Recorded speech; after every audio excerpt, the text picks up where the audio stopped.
দ্বীপরাষ্ট্র কুরাসাও নামটা হয়তো আগে শুনেননি, তবে ক্যারিবিয়ান সাগরের ছোট্ট এ দেশে লিখে ফেলেছে অবিশ্বাস্য ফুটবল ইতিহাস। কারণ মাত্র 1.5 লাখ জনসংখ্যার দেশ কুরাসাও এখন বিশ্বকাপের মূল মঞ্চে।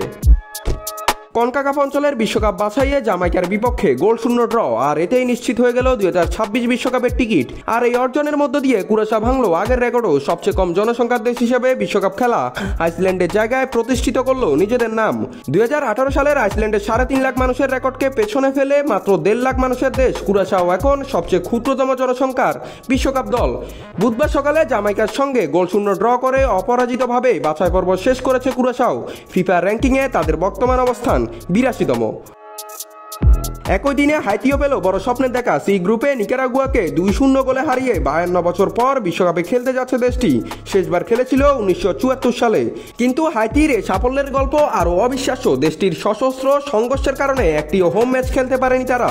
সব ম্যাচই আয়োজন করতে হয়েছে কুরাসাওয়ে। তার উপর ভয়াবহ দুর্ভিক্ষে ভুগছে পুরো দেশ। এমন বিপর্যয়ের মাঝেও বিশ্বকাপের জায়গা হাইতির ফুটবলে যেন নতুন আলো। তবে আরেকটা চমক দেখিয়েছে পানামা। এল সালভাদরকে 3-0 গোলে হারিয়ে 2018 সালের পর আবারও বিশ্বকাপের টিকিট নিশ্চিত করেছে তারা।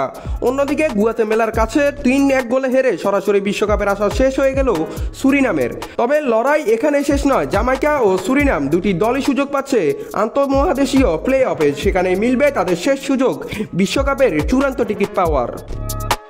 ক্যারিবিয়ান ফুটবলের জন্য আজ এক ঐতিহাসিক দিন। কুরাসাও, হাইতি ও পানামা 3 দেশই লিখে ফেলেছে নতুন অধ্যায়। 2026 বিশ্বকাপে তাদের পথ চলা শুধু এক চমক নয়, ফুটবলের জাদুকরী অনিশ্চয়তার আরেকটি দৃষ্টান্ত। নাত রাহুল, নিউজ স্পোর্টস।